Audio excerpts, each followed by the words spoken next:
हरे कृष्णा। जय श्रील प्रभुपाद की जय, गुरु महाराज की जय, उपस्थित समस्त वैष्णववृंद की जय। तो आगामीकाल 6 एप्रिल 2025 रामनवमी महोत्सव। এই রামনবমীতে ভগবান শ্রী রামচন্দ্র এই জগতে আবির্ভূত হয়েছেন শিক্ষা প্রদান করতে ও একজন আদর্শ রাজা কেমন হওয়া উচিত সেই দৃষ্টান্ত স্থাপন করতে। তাই যখনই ভালো সরকারের কথা বলা হয়, রামরাজ্য এর দৃষ্টান্ত দেওয়া হয়। আজ আমরা রামনবমী সম্পর্কে কতগুলি গুরুত্বপূর্ণ তথ্য আমরা জানব। শ্রী শ্রী গুরু গৌরাঙ্গ মর্যাদা পুরুষোত্তম ভগবান শ্রী রামচন্দ্রের রামনবমী ব্রত গৃহে পালনের নিয়মাবলী সম্পর্কে আলোচনা করব।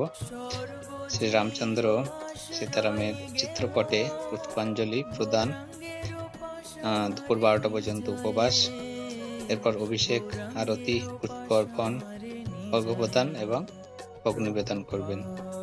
তারপরে গুরু প্রণাম মন্ত্র, যার যার গুরুদেবের প্রণাম মন্ত্র বলতে হবে।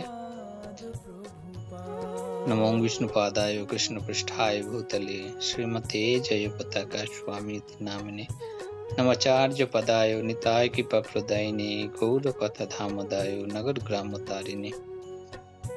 তারপরে শ্রীল প্রভুপাদের প্রণাম মন্ত্র। নমো বিষ্ণুপাদায় কৃষ্ণপৃষ্ঠায় ভূতলে শ্রীমতে ভক্তি বেদান্ত স্বামী নামিনে নমস্তে সরস্বতী দেবী গৌরবাণী প্রচারিণী নির্বিশেষ শূন্যবাদী পাশ্চাত্য দেশ তারিণী। এইভাবে প্রভুপাদ মন্ত্র। তারপরে শ্রী সীতারাম প্রণাম মন্ত্র। রামায় রামভদ্রায় রামচন্দ্রায় মেধাসে রঘুনাথায় নাথায় সীতায় পতয়ে নমঃ।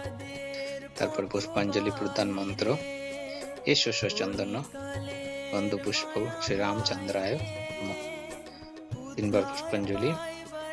তারপরে ভগবান শ্রী রামচন্দ্রের চরণে তুলসী পত্র অর্পণ মন্ত্র হচ্ছে এসো চন্দন তুলসী পত্রম শ্রী রামচন্দ্রায় নমঃ। সঙ্গে বিশুদ্ধ জল, পুষ্প এবং তুলসী পত্র প্রদান করবেন। তারপর অর্ঘ্য মন্ত্র।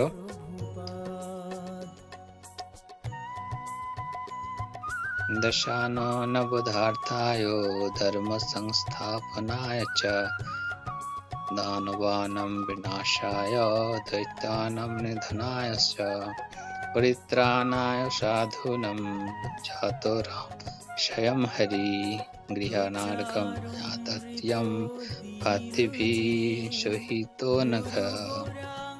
এটা অর্ঘ্য মন্ত্র বলবেন।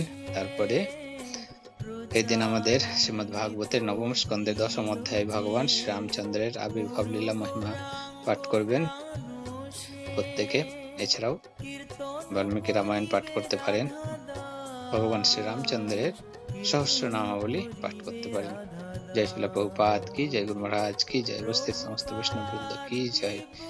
গৌর প্রেমানন্দে।